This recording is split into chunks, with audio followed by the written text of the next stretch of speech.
This was first posted on creepypasta.org by user Ben Halley. Title: The Unknown 2. After a whirlwind of festivities at a recent wedding, my wife and I decided to take a much-needed break and booked a charming stone cottage for a night at a tranquil hill station.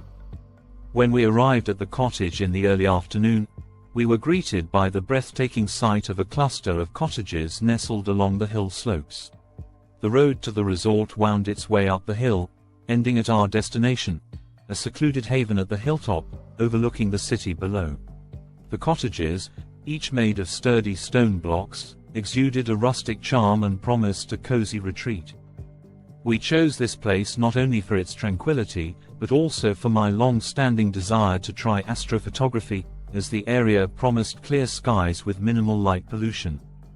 Upon arrival, we unpacked our bags and settled into our cottage. The room was simple yet inviting. The exhaustion from the wedding festivities soon overcame us. The comfortable bed and the gentle rustling of leaves outside quickly lulled us into a peaceful sleep. We woke up late in the evening, refreshed and hungry. We learned from the cottage staff about a popular eatery in the nearby town that served delicious local cuisine. Eager to explore the town and grab a meal, we decided to take a walk. Before leaving, as my wife got ready, I set up my camera on a tripod, configuring the settings for a night of stargazing. We walked over 2 miles to the town, crossing an international residential school and following narrow pathways that wound past its high walls. Along the way, we stumbled upon a small chapel with a warm light emanating from within. We stepped inside for a quick prayer, the calm ambience contrasting with the cold night air outside. We finally reached the eatery and savored a hearty meal that warmed us from the inside out. By the time we finished our meal, a thick fog had descended upon the town, and the shops were closing. We managed to buy some ice cream just before the last shop shut its shutters. Enjoying our treat, we began the long walk back to the cottage. The temperature dropped further, and the fog grew denser, wrapping the town in an eerie shroud. As we reached our cottage, the weather took a turn for the worse. It started raining, dashing my hopes of capturing the night sky. Disappointed, we sat on the front porch, watching the rain pour down in sheets and the wind howl through the trees. With my photography plans thwarted, we retreated inside and soon fell into a deep sleep, lulled by the sound of the rain and occasional rumbles of thunder outside. I awoke suddenly in the early hours of the morning. The rain had stopped, and an uncanny silence filled the air. Curious, I glanced at my watch. It was 4:30. I quietly slipped out of bed, careful not to wake my wife, and opened the door. The transformation outside was startling. The sky was clear, the stars shone brightly, and the city lights below reflected off the moist ground, creating a breathtaking mirror effect. Excited by this unexpected opportunity, I grabbed my camera and tripod and quietly left the cottage. As I wandered through the resort's grounds, I realized the ambient lights were too bright for the kind of photos I wanted. I spotted a narrow path winding up the hill, above the rooftops of the cottages. Using my phone's flashlight, I followed the path, which led further up into the woods. The air grew colder, and the cottages below disappeared from view, replaced by dense shrubs and trees. As I continued, a black bungalow emerged to my left. It stood in stark contrast to the surrounding greenery, an under-construction building abandoned during the pandemic.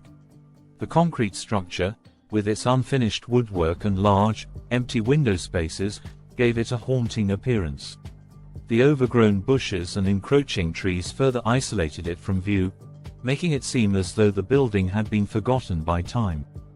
Determined to find a suitable spot for photography, I decided to explore the bungalow, hoping to access the terrace for a better vantage point. I climbed a short flight of steps to the entrance and shone my weak flashlight inside. The hall was vast, with a tall ceiling and a spiral staircase along the far wall, resembling the interior of a lighthouse. A chill ran down my spine as an image of a white figure descending the stairs was projected by the dark recesses of my mind. Shaking off the unsettling thought, I pushed forward, curiosity outweighing my growing unease. To my right, a doorway led to a front room with a large window overlooking the pathway and the city far below. As I approached the room, I suddenly heard shuffling noises, like someone scratching against the sandy floor. I froze, my heart pounding, as the sound grew louder and more frantic, as if something, or someone, was moving within the room. My breath hitched, and I tightened my grip on the flashlight, peering into the darkness to locate the source of the noise. Just as I was about to step back, something shot out of the room between my legs, brushing past me with a swift, startling movement. I stumbled, almost losing my balance, as a cold shiver ran down my spine. The figure, whatever it was, vanished into the darkness beyond the doorway, leaving me in stunned silence. My flashlight beam darted around the room, but there was nothing, no signs of life, no indication of what had just bolted past me. The only thing that remained was the eerie scratching sound, now fading into the distance. My mind raced with possibilities. Was it an animal, a person? My heart pounded in my chest as I backed away from the doorway, my eyes darting around the dimly lit space. The unsettling silence enveloped me once again, broken only by the distant rustling of leaves outside. I knew I should leave, that whatever had just happened was a forewarning. But a stubborn part of me couldn't let go of the mystery. Steeling myself, I cautiously entered the room and approached the window. The city lights below flickered, casting a faint glow into the room. Determined not to let my efforts go to waste, I set up my camera at the window's edge, keyed in the settings, and prepared for a long exposure shot. I turned off my flashlight, relying on the faint red blink of the camera's timer. The high-pitched sound of the auto timer filled the room as I stood in the darkness, waiting. My attention shifted to the doorway, half expecting to see something, or someone, standing there. The atmosphere grew heavier, charged with an indescribable tension. The air felt thick, almost suffocating, and an uncanny stillness settled over the bungalow. It was as if the very walls were watching me, waiting for my next move. The camera's shutter clicked, breaking the silence. I eagerly checked the screen, only to see a white background. The shot was overexposed. Frustrated, I quickly switched to my phone's night mode and took a quick photo, which yielded better results. The eerie atmosphere and the unsettling encounter had been more than enough for one night. My heart raced as I gathered my things and made my way toward the exit. As I stepped outside, a cold gust of wind hit me, and I felt a lingering presence behind me. Without looking back, I hurried down the path, my footsteps echoing in the eerie silence.